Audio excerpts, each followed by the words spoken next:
monde bi parce que dañuy gis réewu tubaab bi ñoom bu daa xewul seen dëkk yi rek on a comme l'impression ñoom dañu jàpp ne bokkul ci mais gis ne comme ni nga ko waxee ay xale ñooy gis ne carrément ñu toute une famille ñu rey leen ci seen kanam donc xale yooyu plus tard est-ce que mënuñoo rek soppeeku doon ay terroristes quand même. waaw non loolu moom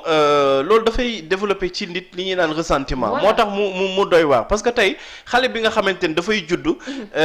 gis ni ay waajuram ñii ñoo ko rey. boo moytu da leen di dafay askanale armée bi da koy askanale benn xeet day naan juif yee rey samay waajur. mooy indiwaat ay yenn mbir yoo xamante ni. àdduna bi dépassé woon na ko te ñaanuñu yàlla dellu si waat si. donc malheureusement boo moytuwul effectivement foofu nañ nar a dugg te loolu ñëpp a ci am responsabilité gis nga ñi nga xamante ni ñoom mooy bon pas Moyen-Orient bi sax. mais pays occidentaux yi ñoom ñoo waroon tey jii taxawaay bi nga xamante ni mooy taxawaay bi wax pays yi nga xamante ni aussi ñoo nekk ci Afrique bii am taxawaay bi wax mais malheureusement encore une fois gis nga ñoom ñëpp dañuy ragal représailles alors que tey bu nekkoon normal moo am ci àdduna bi tey jii dinañ fexe ba li nga xamante ni mooy ay produits yuy jóge Israël ñëpp koy boycotté surtout bu ñu boycotté woon par exemple li nga xamante ne ay produits la yiy jóge Israël ñoom boobaa dinañ nekk nit mais kenn du ko def parce que les gens ont peur des représailles yenn discours yi sax doo dégg kenn di ko wax parce que bu ñu ko waxee suba ils vont organiser des représailles bul fàttaliku rek fii ay imam organiser nañ fi ay ndogu ci ambassade Israël alors que au même moment période boobu ñu ngi doon bombardé ay seen ay mbokki jullit fële ca Palestine donc pour dire que vraiment le problème est très profond dañ lay ñëw jox la xaalis jox la alal jox la parce que dañu am puissance mais puissance boobu ci àdduna lay am te yaakaar naa ne bu demee ba ñi nga xamante dañuy wooye seen bopp ay jullit di xalaata yëfi àdduna ak puissance àdduna bay am yenn comportement yi c'est parce que war nañu xoolaat seen foi bi nga xamante dañ koy wax. ñu waxaat ci beneen mbir boo xam ne ba tey rek dafay wax suñu relation par rapport ak France nga xam ne nekk na mbir boo xam ne je me dis que les grands perdants c'est nous tey jii ñuy parler de financement des économies africains le chef de l'État Macky Sall ak it ñeneen ñoom on parle de 17 chefs d'État africains yoo xam ne rek dañuy wax pour rek nu ñuy ñoŋalee suñuy économie réewu Afrique yi on est au 21e siècle on parle du rapport France-Afrique pour suñu ay développement. non mais ça ne pose pas problème quand même. non seulement ça pose problème parce que déjà day tax ba nit ñi dootuñu am fierté. parce que bu ñu demee ba ay nasaraan ñooy taxaw fële ci bitim réew. di wax waxu financement voilà di wax waxu financement.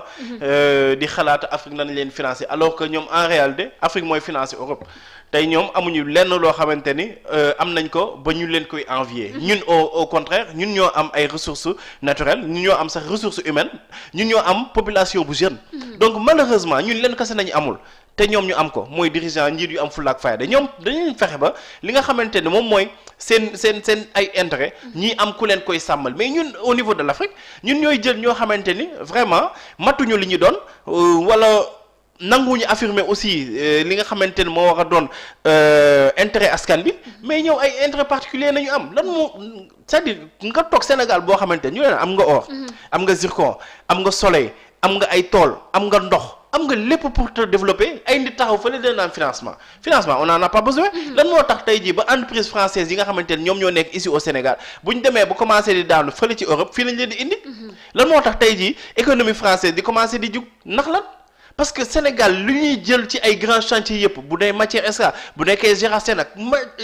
chantier yu gën a mag ci Sénégal dañ koy jël jox ko ay nasaraan te alors que loolu tey jii ñaata la waroon mën a contribuer ci développement Afrique waxuma la sax Sénégal donc je crois que vraiment lii insulte la encore une fois te dafay jox dëgg ñi nga xamante ne dañuy naan France dégage parce que aussi lii c'est non seulement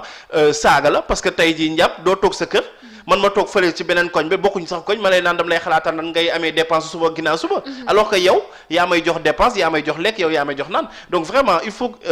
quelque part africains yi ñu aussi jël suñu responsabilité il faut que ñu arrêter cette victimisation ñu jéem a dem ci li nga xamante ne mooy vers autodétermination peuple yi dem ci mais état bi aussi mu jéem cee dem mais malheureusement bu amee ay présidents yoo xamante ni saa waay gëmuñu seen bopp nanguwuñu aussi jël ay position nanguwuñu taxaw ni bu ànd bu occidentaux yi defee nii ñun dañuy def nii te dañuy continuer gëm seen bopp tant que amuñu loolu du ñu dem fenn te en tout cas ñii fi ne moom vraiment awma si ñoom yaakaar. vous parlez du peuple nga xam ne mouvement bu mel ni comme Frapp France dégage ñoom dañoo initier rek fan yee passé benn slogan par rapport ak li ñu tuddee décolonisation de nos rues est-ce que mën nañoo wax ne décolonisation boobu li nga xam ne ñooy suñu ay chefs d'État wala sax suñu ay hommes forts dina si jàppale peuple yi parce que mënuma comprendre aussi ñuy tuddee suñu ay rues ñoo xam ne ñoo la ñu martyriser quand même. waaw non xam nga man loolu yëpp méttiwu ma mais boo demee Saint-Louis par exemple statut bi méttiwu ma de. lu ñu bind ci suuf statut bi. koo xamante ni jëloon na ay nit di leen dugal ci ay kii ay non pas four sax dañ doon ci seen kii néegu ñax yi lañ leen doon fekk. ñu tëj leen fa taal leen. ñenn ñi ñuy jël ñi nga xamante ni ay askan nañu dañu bañoon. ñu leen di xiifal. jël seeni li ñu doon dundee yóbbu ko kooku tey jii ñu bindal ko ci suufu statut le Sénégal reconnaissant koo xamante ni jël na say maam toroxal ñenn ñi mu rey ñenn ñi mu tëddee ñenn ñi mu violé yow amoo looy wëlbatiku di def di ko bindal ngandam le Sénégal reconnaissant. Ça pose problème. mais évidemment ça pose problème. te vraiment yaakaar naa ni am na loo xamante ni waroon nañ ko mën a dépasser. donc au-delà des rues yi nga xamante ni dañ leen war a changer tour ñun suñu mentalité si boppam nañu war a mën a changer. gis nga maa ngi waxtaan dem ak benn copain. ma ni ko gis nga Cheikh Oumar Talla sax mooy vidéo bu muy fecc ak yooyu. ma ni ko gis nga gars yi complexe yu ñuy am. tey da ngay fecci danse traditionnelle. voilà ñu ne la non góor jigéen la. feccikat la ak ndeen yi nga taxaw di break dance ñu ne non ça va réel la c'est-à-dire dañu jël par exemple benn américain boo xamante ne dafay feccam moom seen fecci. bii danse ak danse la xam lu mu tudd. bu koy def ñoom dañ koy jël def ko référence Papa Ndiaye Coppet bii fecc suñuy fecci ñun ko kii góor jigéen parce que en fait dañuy dem ba dañu gëmloo que ni ñun suñu culture bu baax. te est-ce que jotul tron ñu dem ak vers suñu ay culture suñu ay maam. gis nga moo tax ma ni la du rue yi kese nañuy décoloniser rebaptiser baax na d'accord nangu naa mais avant ñiy def loolu nañu fexe ba suñu mentalité yi ñu changer ko parce que man mënuma gëm tey Sénégal bi nga xamante dégguñu nasaraan mais tey ku wax benn mot ci français nga juum ci boo doon wax la nga wax laa ñu taxaw di la reetaan. Ça pose problème quand même. dañ lay reetaan à commencer par man nuyu maa lay jëkk reetaan alors que tey mooy wax wolof dinaa damm ay mots dinaa jaxase dinaa wax li ma neex bu ñu la waxee sax ñu nga taxaw dinaa non ma punkalu maam yàlla nga taxaw dinaa non man dégguma wolof de léegi laa gën a dee c'est-à-dire gis nga tant que jéemuñu décomplexer suñuy pensée tant que jéemuñu xam ni ñun dañu war a am suñu particularité bopp ñu jàngal ñu ci li ñu nàmp mais aussi ñuy valoriser suñu culture bañ a xeeb suñu culture mais gis nga nit saaga weesu wu ñu leen naan da ngaa tubaabe. C'est vrai.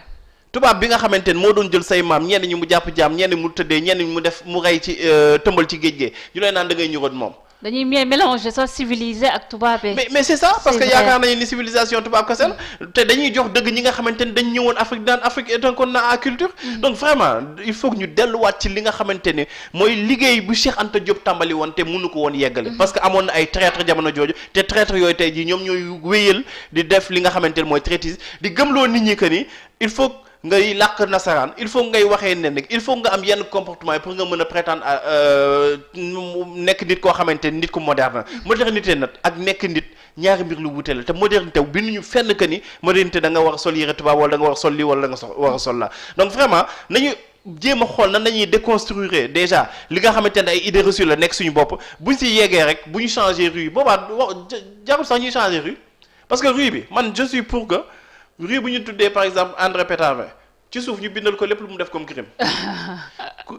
pont Faidherbe ba ñu tuddee Faidherbe ci wet bi ñu defal ko benn monument boo xamante ne lépp lu mu fa def comme crime dañ koy xam comme balaay nit ki di dugg ci pont boobu ñu ni pont Faidherbe dina leen ni pont Faidherbe kon Faidherbe mooy ki nga xamante ni moom moo fi def lii moom moo fi def lii moom moo fi def lii mais bindal la benn pont Faidherbe boo xamante ni à la limite dañ lay glorifier mais vraiment dafay poser problème ça pose problème beneen mbir boo xam ne posé na problème aussi ñenn ci askan bi moo nekk nga baal ma parce que aussi